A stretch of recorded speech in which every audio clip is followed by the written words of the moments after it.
Buenas, muchas gracias por venir a mi charla. Sé que no había otras charlas interesantes, así que genial. Mi nombre es César Alberca. Ya me ha troleado, hemos cambiado de portátil porque una charla troll, como no, tendría que ser troleada. Así que hemos empezado así.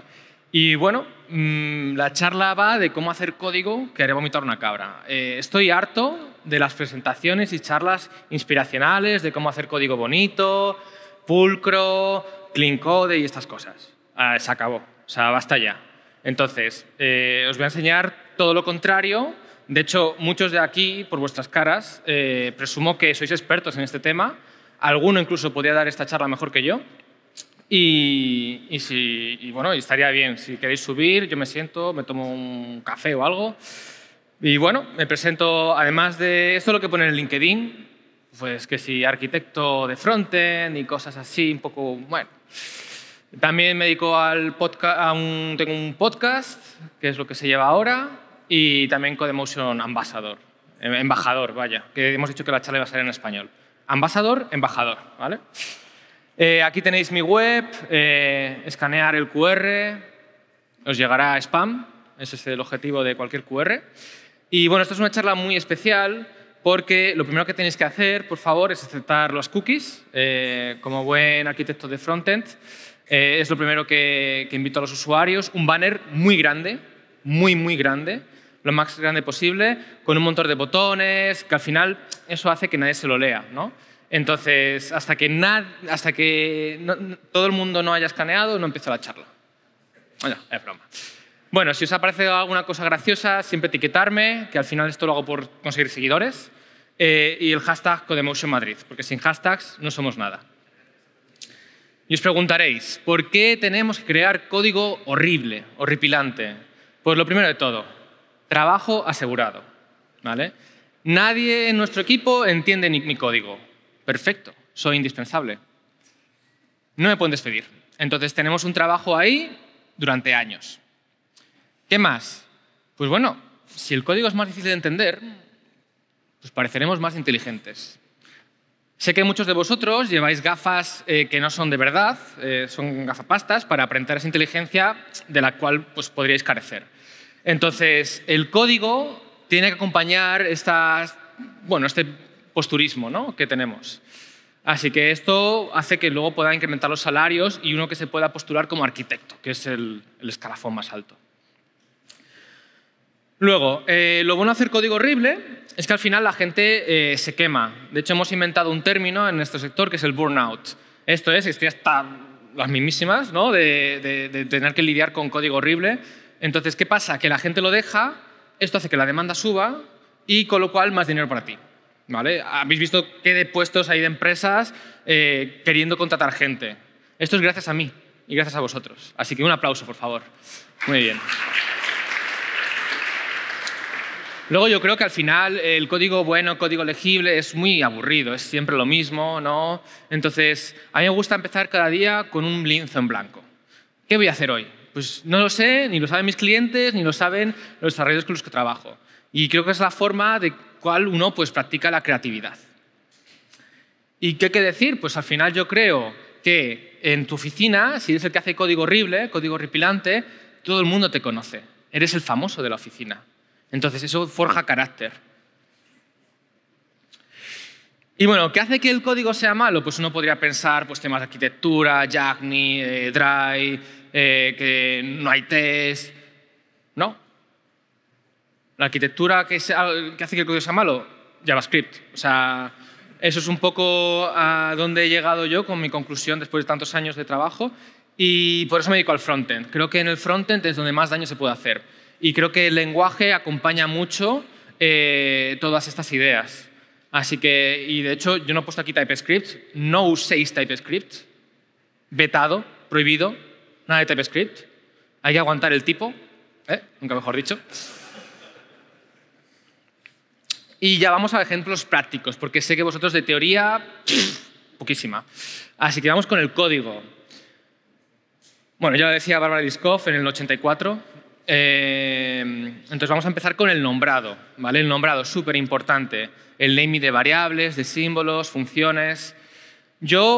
A mí me gusta darle interés, que la gente cuando lea mi código pues se lleve, pues bueno, que le haga gracia, que se divierta. El día final es un poco monótono, ¿no? Como programadores.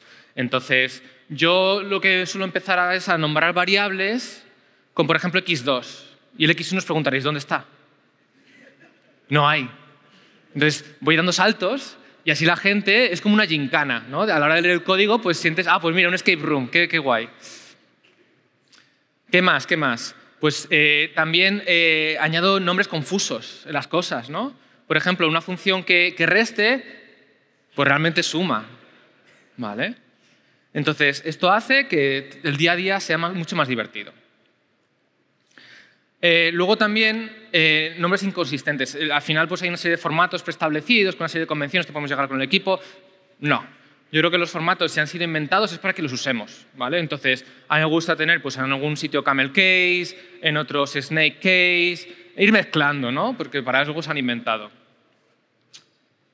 Y si es un mismo fichero, mejor. Así, pues mira. Y luego esto es sobre todo para la gente de Java. Pues variables que sean de este tipo, ¿no? O sea, que sean súper largas, de esto que el IDT lo tenga que bajar a otra línea. Entonces, y luego que al final marques que esto es un tipo string y que luego sea un booleano, ¿vale? Eso creo que ya cierra el chiringuito, ¿no? Y vamos a hablar de comentar código. Yo muchas veces cuando programo ya meto los comentarios directamente. O sea, no espero luego a comentar código, sino que directamente pues, empiezo a programar y ya pongo un else if a saber qué hace, ¿no? Entonces, nada de apoyarse en Git y en el control de versiones para volver a recuperar código que a lo mejor nos haría falta.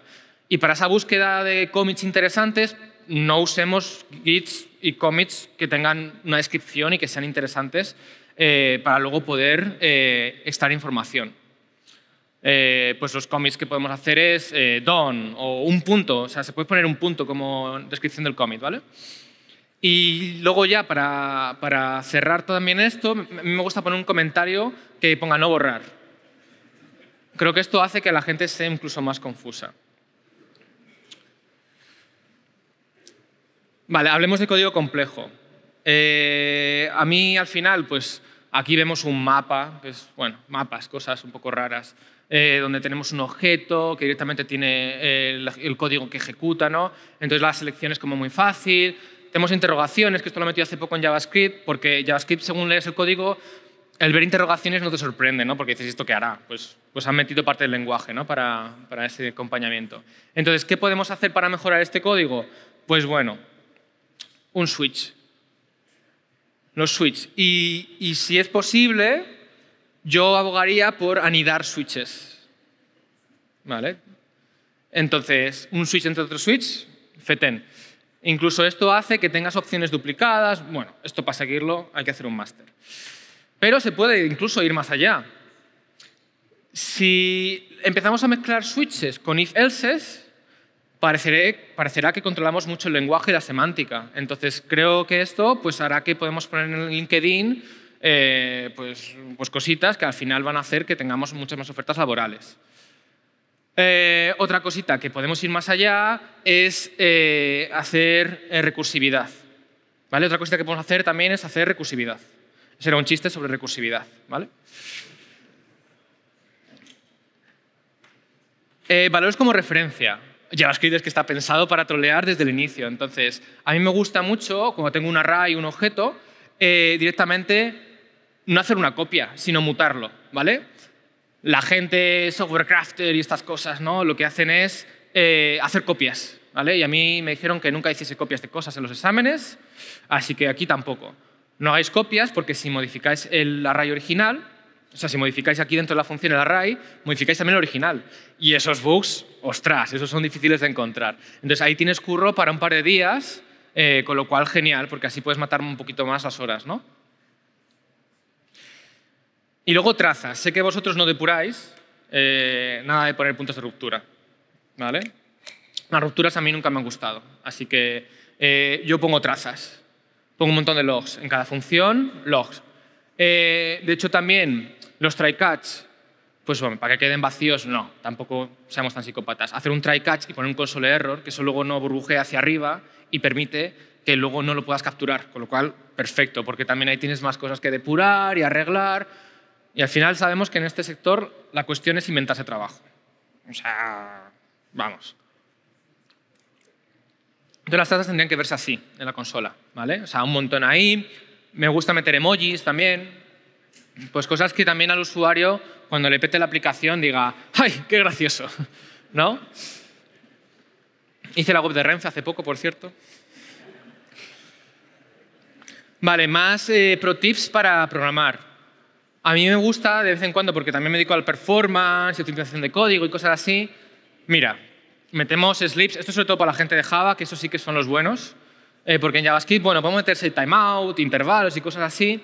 Y de vez en cuando los quitamos, así poco a poco. Y decimos que hemos optimizado la aplicación. Luego, añadir código muerto desde un inicio, esto me parece muy buena idea. Además, con la IA es súper fácil. Y luego, esto me gusta mucho. Hay gente que lleva pues, meter ahí bibliotecas y un montón de cosas. Entonces, si metéis muchas bibliotecas y usáis diferentes versiones, mejor. Y además, la podéis llamar microfrontends. ¿Vale? Y esto en el currículum queda súper guay. Y luego CPDD, no sé si lo conocéis, Compile and Paste Driven Development. Esto, pues bueno, cuando estaba Stack Overflow, pues usábamos un montón. Ahora con las IAs, pues tenemos CDD, que es ChatGPT Driven Development. Pero bueno, luego más adelante os contaré más cositas y trucos acerca de la IA. Luego, parece mentira, esto se puede hacer, ¿vale? En HTML y CSS podemos poner y usar emojis como nombres de clase. Aquí, cuando descubrí, se abrió un abanico de posibilidades. Y es que se lleva mucho el tema de Tailwind CSS. Pues no, yo propongo emoji CSS. Entonces, a mí, mi objetivo en el día a día es abrir un HTML y bueno, ver que la creatividad que usan, ¿no? Los desarrolladores y la gente que maqueta, que dice que eso es programación. Olvidaos. Entonces, vamos, o sea, no hay más que decir. Luego, HTML. Pues otra cosa que, bueno, esto tampoco hay que mirarlo mucho, total, no hace falta. Bueno, Tim Berners-Lee, esta cita también es real. Entonces, tips de programación en HTML, ¿no? Siempre que os encontréis con un maquetador, mirarle por encima del hombro. Hay que bajarles un poquito las ganas de entrar como desarrolladores porque acordaos que así nos quitan puestos de trabajo.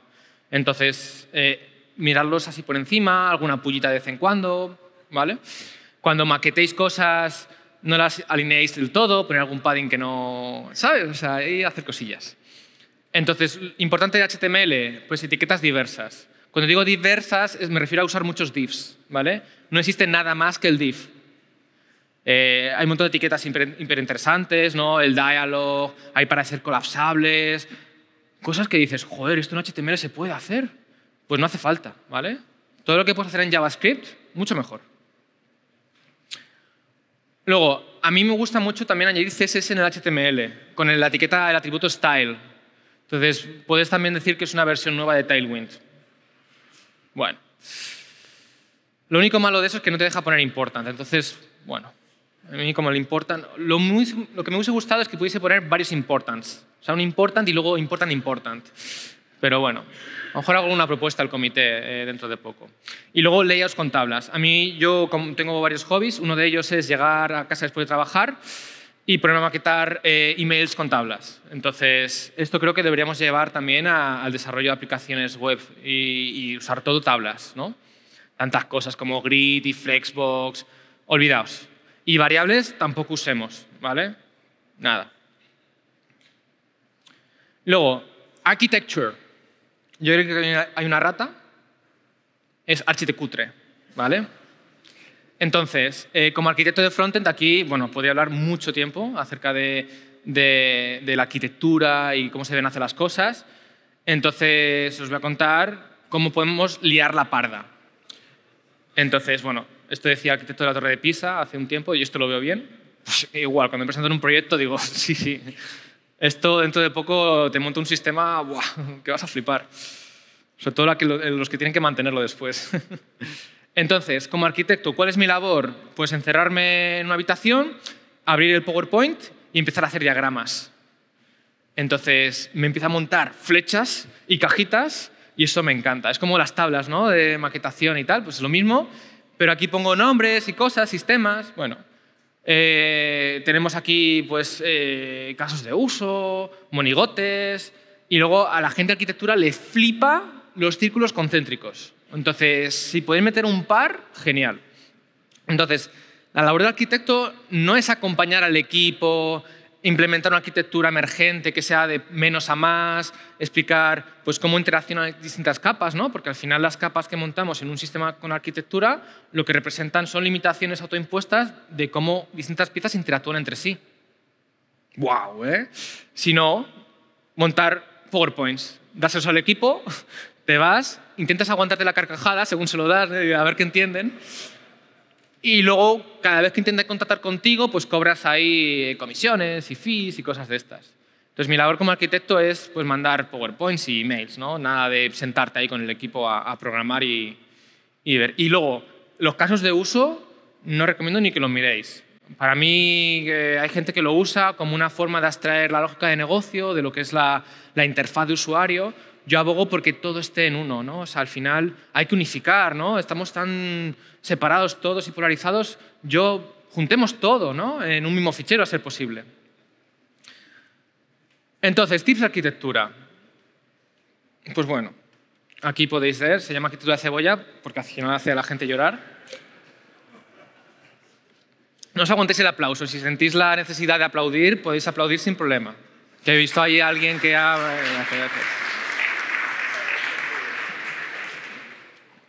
Así luego en el vídeo suenan que hay aplausos y tal. Luego, cuantas más capas, mejor. O sea, también el tema sobre ingeniería. Buah, ese es un punto que podéis explotar mucho, porque podéis montar un pifostio y la gente, como se siente mal de no entenderlo, pues no te pregunta o siente, qué iluminado, y realmente no tienes ni idea, ¿no? Entonces, este es el objetivo máximo, ¿no? El ser tan abstractos que puedas pertenecer a un museo, ¿no?, moderno. Y luego implementar más soluciones de las que realmente necesitas. Esto se conoce como Yagni, ¿no?, de you ain't gonna need it. Sí lo vas a necesitar. Siempre. Vamos, si te piden un login, implementa un chatbot también, por si acaso, ¿no? Entonces, empieza siempre por todo lo que puedas, porque al final, si implementáis más cosas de las que necesitáis, es más código que mantener, más trabajo. Y luego también, esta me gusta mucho, organizar el código por tipo, no por funcionalidad. A mí me gusta tener una carpeta de servicios y ahí meter todos los servicios de la aplicación. ¿Y qué es un servicio? Es todo, o sea, que da igual, meto todo, botones también ahí. Entonces, eso de separar por dominios, cosas como Domain Driven Design, temas de Bounded Context, el organizar por la tipología, por lo que representa, ¿no? Si tenemos una aplicación con un dominio de usuarios y un dominio de casas, por ejemplo, pues que en casas estén los servicios de casas y en usuarios estén los servicios de usuarios. Nada de eso. Juntemos, ¿vale? Y bueno, cuando explica arquitectura, habla mucho y no digas nada realmente, ¿vale? Y a esto realmente se le llama arquitectura, ¿vale? Hay muchos chistes con arquitectura, ¿eh? ¿Has visto? ¿Cómo vamos de tiempo? ¡Oh, qué bien! Bueno, cuando me preguntan, bueno, he vendido la moto, ¿no?, de un sistema súper complejo, Design System, hay mucha pasta también, Design Systems se los vendes aunque no haga falta, ¿vale? Y bibliotecas de arquitectura con cosas así súper chulas, ¿no?, que realmente no hacen falta. Entonces, me preguntan, ¿cuánto va a estar esto? Entonces, yo ahí os voy a recomendar una serie de herramientas para estimar. Random.org. Ahí podéis poner un inicio de fecha, fin de fecha, os da un numerito y eso es lo que le dices al cliente. Y bueno, ya pues lo implementaréis o se lo mandaréis haréis outsourcing, ¿no?, que se dice. ¿Preguntas? ¿No? Bueno, seguimos. Documentación. Un tema muy importante. Hay que saber que tenemos que documentar todo, dejarlo todo bien escrito. Y bueno, sobre todo los comentarios que ponemos en código deberían orientarse a por qué está hecho de esta manera y no tanto el qué hace, ¿no? Pero a mí me gusta, pues bueno, reiterarme, ¿no? Y al final, si tengo una variable que se llama usuario, pongo un comentario que pone usuario, ¿no? Y bueno, sobre documentación me ha parecido que lo más realista para representar lo que tenemos que hacer de documentación es dejar una slide en blanco, ¿vale? Así que como documentación esto es un buen ejemplo a seguir. 0. ¿Verdad? Sí. Muchas gracias. Testing.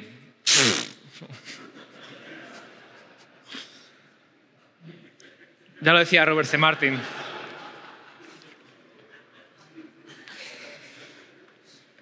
¿Qué decir? Yo el único tip que os voy a enseñar para... Bueno, os voy a decir también varios más tarde. El principal. ¿Cómo engañar a la cobertura? ¿Vale? Si tenemos un test y Dios no lo quiera, no entremos en un equipo que haga TDD, que eso significa hacer el test primero antes que la implementación. De esa forma tienes una serie de funcionalidades más acotadas, empiezas de menos a más, los tests ya quedan hechos, porque sabemos que, y sobre todo vosotros, que dejamos el test para el final y nunca lo hacéis, cabritos. Entonces, seguir esa línea, por favor. Un describe que describa el contexto del test, un it que diga lo que debería hacer el test. Luego podemos dividir el test en 3 partes, ¿no? Que hay varias nomenclaturas, el AAA, que es la parte de preparación, la parte de ejecución y la parte de aserción, ¿no? Entonces está dividido en 3 partes. De esa forma pues es más fácil de leer.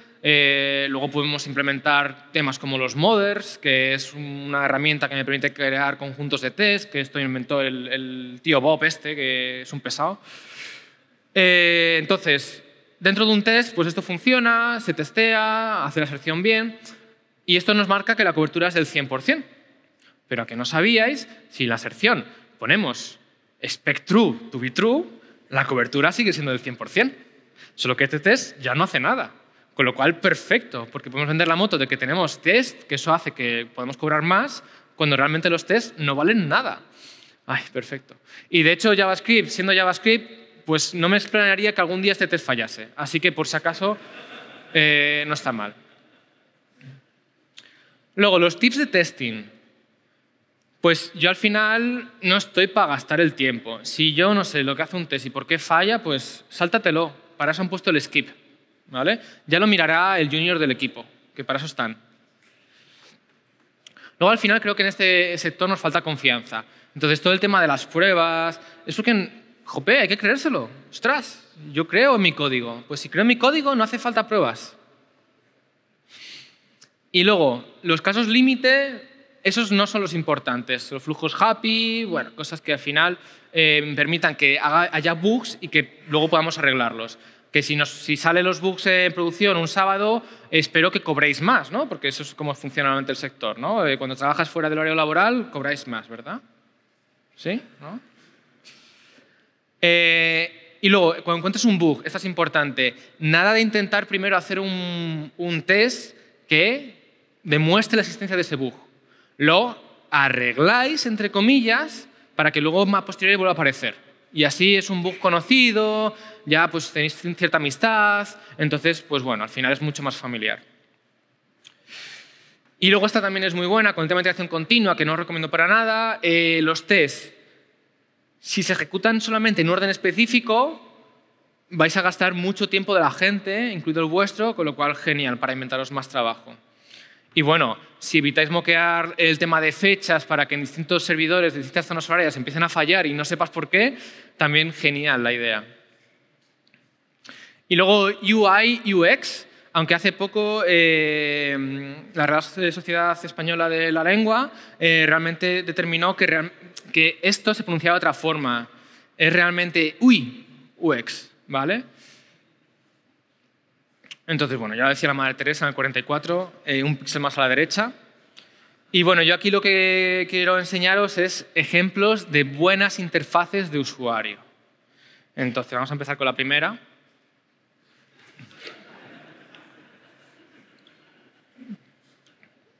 Es infinito, ¿no? Se entiende que... Vale. La accesibilidad. Pues yo iría por aquí. Es porque no te permite saltar, o sea, alguien que tenga que usar el teclado, pues así entrena un poco, ¿no? Que al final hay que moverse, la movilidad es importante. Luego el tema de Motion pues es también interesante. Pues algún atajito, ¿no?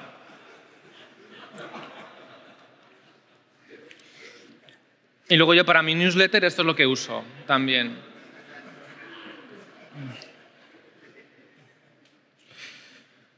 Ay, y la IA. Ay, Dios mío. Bueno, ya lo dije yo el año pasado. Estamos jodidos.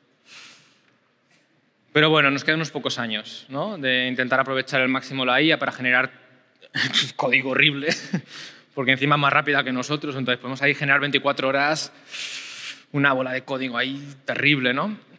Entonces, aprovechemos este momento tan interesante en el tiempo para generar el mayor código legacy que podamos para que, de alguna forma, con suerte, nos llamen para intentar recuperar ese código, ¿no? Tips de IA.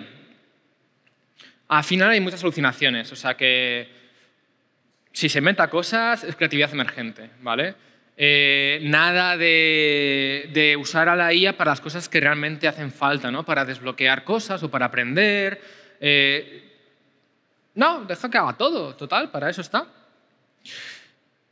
Y para eso, pues, haz todo tú con IA, aunque sepas que tú tardas menos, ¿no? Esto que llamamos el vibe coding, ¿no? Que es, yo empiezo a jugar con la IA, le meto prompts hasta que, de alguna manera, como si fuese una máquina tragaperras, me diese ahí la alineación de planetas para que me dé justo lo que quiero, a unas sabiendas que yo, si lo hiciese realmente por mi cuenta, tardaría menos. Eso es un tiempo excelente que perdemos para dedicar a otras cosas y aparentar que trabajamos. Luego, las instrucciones predeterminadas. Olvidaos. Cada prompt es un mundo nuevo. Entonces, la IA al final funciona por el contexto el que tiene, ¿no? Entonces, evitemos dar ese contexto. Valoremos nuestra privacidad, ¿no? Entonces, cada vez que queramos desarrollar algo o añadir cierta funcionalidad, entendamos que si tiene un contexto mucho más amplio, lo va a hacer mejor. De hecho, por eso cobra tanta importancia hoy en día el tema de arquitectura, ¿no? Porque si un proyecto tiene una arquitectura base sólida, con una serie de ejemplos de funcionalidad bien planteados, la IA usará eso como ejemplo de lo que tiene que desarrollar. No queremos eso. Entonces vamos a intentar todo empezarlo de cero con IA. Y lo que genere, pues genial, porque es más código para mantener y más trabajo para el futuro. Y luego este también es un tip muy importante. Si termináis con gracias, hacemos dos cosas. Que a las empresas les cuesta de más porque genera más tokens y es más dinero por alguna razón, no sé por qué. Y por otro lado, si hay una revolución de IA y las máquinas conquistan el mundo, se acordarán de que siempre peleamos las cosas por favor y con gracias. Y bueno, la IA, yo al principio pues estaba muy preocupado, entonces, y lo sigo estando, ¿no? Pero realmente sé que mi figura va a seguir haciendo falta. La IA, el código que crea, pues necesita a alguien como yo con esa creatividad a la hora de crear mal código para que funcione. Entonces, nos quedan unos pocos años. Aprovechemos. Entonces, ¿cuál es la conclusión de esta charla? No hay conclusión, ¿no? No. Sí, hay una conclusión. Tenemos que crear código horrible, código terrible, código que haga que así, al final, al futuro, tengamos un trabajo asegurado, que echemos fuera del equipo todos los que podamos para que al final haya menos gente que programe y, por tanto, tengamos mejores salarios. Entonces, la conclusión del desarrollo que estoy planteando es que al final la gente que tengamos en el equipo que dice ser programadora, por ejemplo, Ana, con 23 años de edad y 2 años trabajando, pues tenga la siguiente pinta, ¿no? Porque con todo el estrés que le hemos generado, pues al final esto se empieza a notar, ¿no? Y luego los echamos por edadismo y cosas de estas, así que también es otro tema que podríamos hablar muy interesante. Y os vais a reír, pero esta charla se ha convertido en un libro. No es broma, parecería broma, pero no. Entonces, pues sí, así con las jajas, pues aquí tenéis un libro. Esta charla es para vender el libro. Es literalmente, vengo a hablar de mi libro, o sea que me parecía brutal poder presentarlo aquí. Se va a publicar dentro de poco. No va a haber descuentos, ¿por qué va a haberlos? O no sé, ya veremos. Esperemos que haya buen marketing. Aquí podéis escanearlo, tenéis un newsletter que suscribiréis y os empezarán a mandar un montón de spam que vais a flipar. Y bueno, a lo mejor hay alguna novedad de temas de arquitectura, buenas prácticas. Y bueno, cuando salga, pues es un buen regalo para dar a ese amigo o amiga programador que tampoco te cae tan bien, pero tienes que regalarle algo. Entonces, ahí está, ¿vale? Se va a llamar Software Cafrers. Es un chiste. Software Crafters y tenemos Software Cafrers, ¿vale? Ese es el chiste.